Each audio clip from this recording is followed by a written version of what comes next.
There's an awful lot of stuff said about what you can expect from investing in stocks. Plenty of it downright hogwash.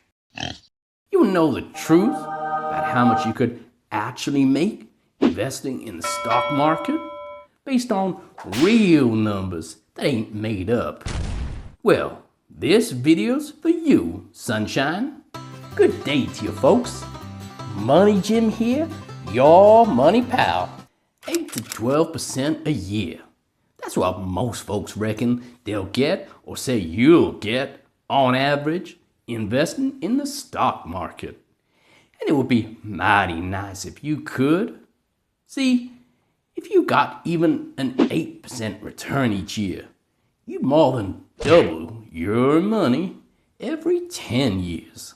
And if you got 12%, now we're talking, because you'd more than triple it. But here's the thing with that 8 to 12% claim. It could be real wide of the mark. In fact, it probably is. Because what most folks think is long-term ain't long-term enough. So let's start by looking at actual, real-life S&P 500 returns stretching all the way back to 1926. Now, the S&P 500 has averaged about 12% a year. Sounds pretty nice, don't it? But that's the average. How many times think there's actually been a year with returns somewhere between 8 to 12%? 50 times maybe? Nope, way too high. 25 times perhaps? Still way off. If you'd said 10 times, you'd still be wrong. That's because since 1926, the S&P 500 has had an annual return between 8 and 12% 6 times. 6 out of nearly 100. Still counting on your 8 to 12% this year, sunshine? I sure hope not. Over 1 year, just forget about 8 to 12%. Chances of it happening are slim.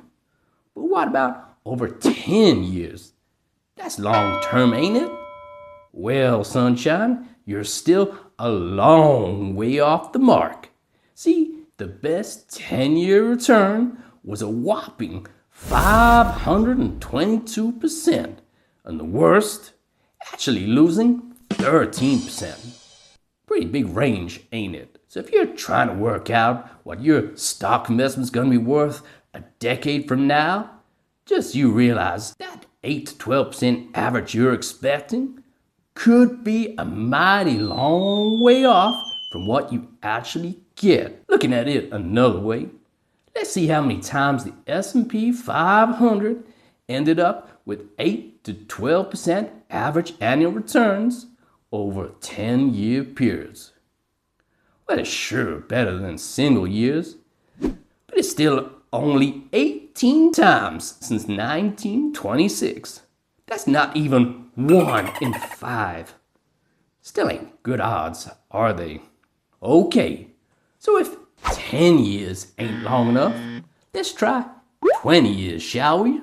But before we do, if you've learned something new today, why didn't you go and ring that subscribe bell? Because Jim here's got plenty more where that came from. Now, where was I? Oh yeah, 20 years. So now the range of returns was somewhere between, wait for it, 84% and 2,584%. Hoo-wee! That's one giant difference. And here's the thing. When you're investing, you don't know if you're gonna get lucky or unlucky. No one knows. But back to the main point. Over 20-year periods, how often do you get average annual returns of 8 to 12%, like so many folks say you're gonna get? It's still only about 2 times out of 5. Boy, those odds still ain't good, are they? What in the world are all those folks talking about? If over 20 years You don't get 8 to 12% on average, even half the time. My. But hold on a sec. What's this?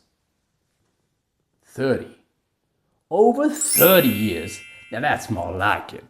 In fact, I think we found it, sunshine. That's where all those 8 to 12% returns turn up. See, over 30-year periods, the S&P 500 never gave less than a yearly average of 8%, and at most, you got 14%. And you got 8 to 12% on average over 3/4 of the time. Hot diggity dog, there it is, sunshine. Maybe those 8 to 12% claims ain't so mad after all. You can see the catch here, can't you? You had to wait 30 long years before you even got close to that 8 to 12% average range. Thing is, plenty of folks don't want to wait 30 years. Heck, some can't even wait 3. But if you want those 8 to 12% returns, you just might have to invest that long, at least 30 years. I know that sounds like a long time, but if you start investing in your 20s or 30s, like you should, you'll end up investing that long anyway, probably even more. And even if you 40 or 50 something, don't fret, you can get most of the way there. Your returns when you reach your retirement might be a way off the 8 to 12% mark. Now, I don't want to sound like I'm trying to discourage nobody, but all those financial independence, retire early, 5 folks counting on 8 to 12% returns from the S&P 500 might find they ain't retiring so early after all. Don't get me wrong, I ain't saying they won't. I'm just saying if they think they can invest for just 10 to 20 years and get those kind of returns guaranteed, well, they ain't been doing their homework. Truth is, most folks ain't been doing theirs neither. They just hear those numbers, but don't stop to look at how long you gotta invest to give yourself a real good chance of actually getting them. But now you know, sunshine, at least 30 years. That's where those 8 to 12% returns lie. And that's the truth about stock market returns. Now we're talking, because you'd more than triple it